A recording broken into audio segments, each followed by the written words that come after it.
You're listening to Learning is the New Working, a podcast by the Learning Futures Group about the future of workplace learning and the people helping define it. So purpose is such a fascinating concept. It's so important in aligning people toward what's next for them. We do teach a lot about purpose, and one of the things that we focus on is the way that purpose has a role in a larger system of change. That's Suzanne Gibbs Howard. She's the Dean of IDEO University. It's a learning resource for customers, employees, and fans of the world-renowned Silicon Valley design firm IDEO. And this is an episode in our Is Purpose Working season, a collaboration with Danny and Stacia from Red Thread Research. This episode is sponsored by NovoEd.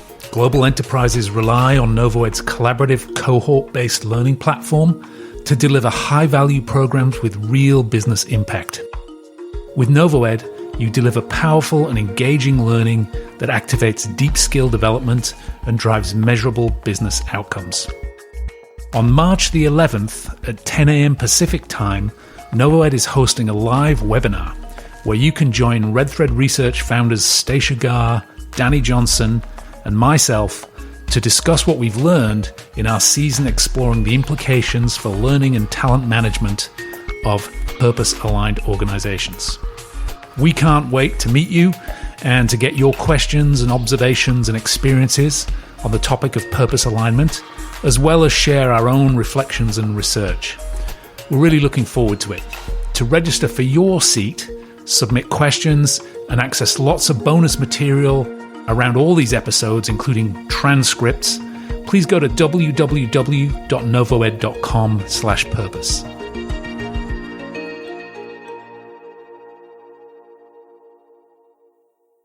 Suzanne Gibbs Howard is a partner at IDEO, as well as the founder and dean of IDEO U. It's a learning platform where anyone can learn to solve anything creatively. She describes it in our conversation as an awesome mosh pit of learning and collaboration. In 5 years, she's taken IDEO U from its initial concept to serving over 200,000 learners worldwide. As you'll hear, Susan arrived at IDEO via what she calls a crooked path, which involved anthropology, teaching English, working in tech startups, and pioneering many of the techniques at the forefront of IDEO's practice today. She's done innovation projects in public, private, and social sectors with clients including the Gates Foundation, Ford, Google, P&G, and the Apollo Group. She hosts an acclaimed podcast called the Creative Confidence Series, and she's a core design team member for Aspen Institute's First Movers Innovation Fellowship. She also serves as faculty for UC Berkeley Haas Business School's Institute for Business and Social Impact. In today's conversation, her passion for impact and change, education and innovation is writ large. We explore how purpose and a mission to create a learning platform where anyone can learn to solve anything creatively shapes her work and her team, and scales the impact of IDEO to a worldwide community. We talk about the future of work, the future of learning, and the intersection between personal and organizational purpose. Let's listen in to our conversation with Suzanne Gibbs Howard. Hi, my name is Suzanne Gibbs Howard. I am the founder and dean of IDEO U, and I work for the larger company of IDEO. Suzanne, welcome to Learning is the New Working. Thanks so much for your time and for sharing your insights with the audience today. I'm a huge IDEO fan, and the last 3 years of my life has been spent doing a lot of study around design thinking and that whole movement. It's huge in the learning space. So it's great to have you on the show. Thank you. Glad to be here. We're going to start with a few quick questions just to kind of sketch out your work practice for people. And Stacia's going to take the lead on that one. Yeah, thank you, Chris. And it's great to have you on the show today, Suzanne. I want to start by understanding what part of the world you live in and why. So I live in San Francisco, California. For me, it's a very deliberate choice. I started off living here because I needed to be in a place where I could find the stimulation and the kinds of work that I wanted to find in life. And San Francisco is a pretty unique city in terms of the kinds of opportunities that present themselves, the kinds of community you find there. But for me, it's that delicate balance between finding ways to create an existence and impact in the world, and also being able to escape the city really easily and get out into nature. So before I lived in Chicago, which wasn't quite the same balance for being able to get outside. So San Francisco is unique in that. Moving on, what's your job title and how would you describe the work that you do with IDEO U? My title officially is Dean of IDEO U. So I'm a partner in the larger IDEO enterprise, which means that I'm constantly collaborating with all sorts of other people and leaders and companies in order to try to have a positive impact on the world. But specifically with IDEO U, what I do is I lead the vision and the strategy for our online learning platform. So our platform's focused on adult learning professionals who want to be more innovative, more creative, more impactful with their work. And then thinking about strategy and vision, I'm constantly thinking about the things we can do to push ourselves forward so that we can help other people do the best work of their lives. Great. And for folks who may not be familiar with you all, is it primarily businesses who bring their leaders to come to IDEO or to do the work with IDEO U, or is it individuals like me who might say, that sounds amazing, I just want to join up and learn? How does it work? It is an awesome mosh pit of all of those things at once. So one of the things that we know as IDEO that's one of our collective superpowers is this convening power, this ability to pull together incredible numbers of diverse people in order to collaborate with and work together with each other. And so it's exactly that same vibe on the IDEO U platform. So there are absolutely individuals who are there who just decided to take a course themselves because they wanted to make a change in their lives. There are also lots of people who are sent through their work. And then there are lots of people. One of the things that gets me most excited are the teams who decide they want to learn something together. And so they sign up as a small team. And I think that's such an amazing social dynamic for the best learning. Mm-hmm. I think what's so cool about that is we were speaking with somebody who's at the D.school for a different session. And one of my questions to that person was, how do you scale what's amazing kind of at the D.school? And it sounds like in many ways, IDEO U is scaling what's amazing about IDEO and making it more broadly available. Absolutely. That was really the impetus for doing this, was that we were feeling extraordinarily limited. We saw such a hunger out in the world to learn more about these ways of working. And we couldn't meet the need or come anywhere close to it. And the kinds of experiences that we were creating for a small group weren't even the best. They were great experiences, but there were better ways to design for longer term, more deeper learning. And so that's why we wanted to get into this.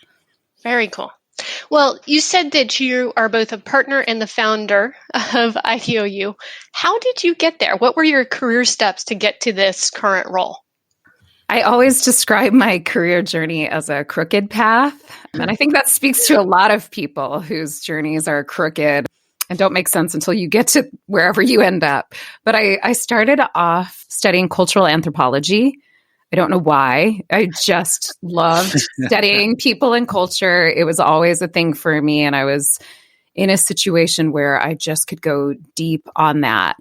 Especially what I liked studying was situations of high change. Mm-hmm. So in the cultural anthropology world, that ended up taking me to places like Zimbabwe, just post-apartheid, a lot of change happening there. Situations in China and Tibet, as China's economy was completely changing and Tibet was being pulled into a whirlwind of change, situations in the Middle East. So I've looked at all of those kinds of situations and thought a lot about how does change happen in a good way, in a not so healthy way? What helps to make people successful? I did that for a long time and then realized that an academic career path wasn't quite right for me. It wasn't a place of high change. And I found myself out in Silicon Valley right at the beginning of the early .com wave, so mid to late 90s.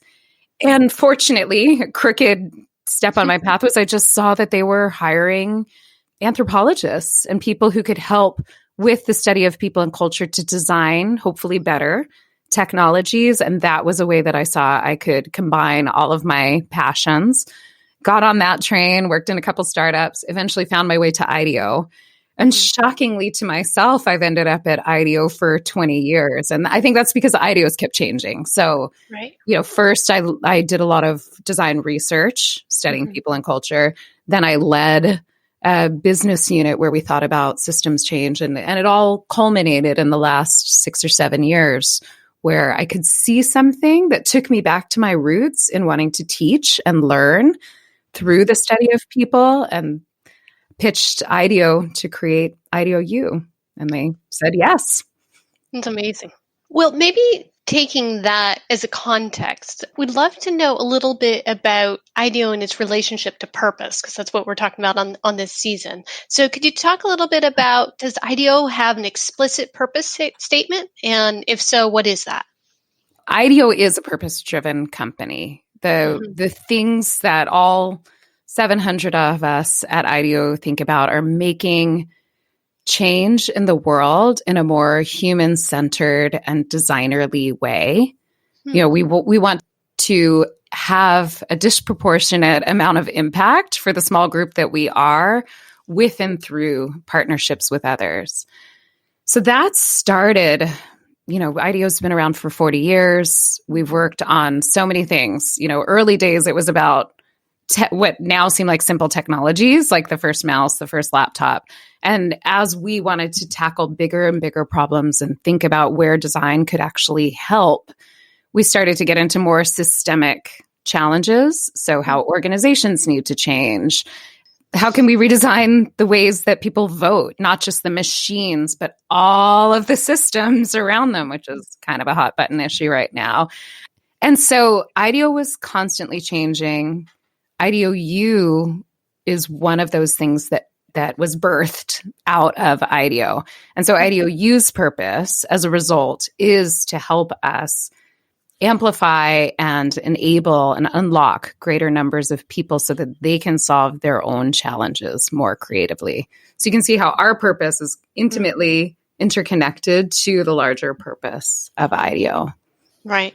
And it very much so hits on something we've been talking about in this season, which is the connection between individual purpose. So like you just said, unlocking people's, capabilities and ability to solve their own problems with, this broader sense of purpose of the mission of the organization and what it's trying to do.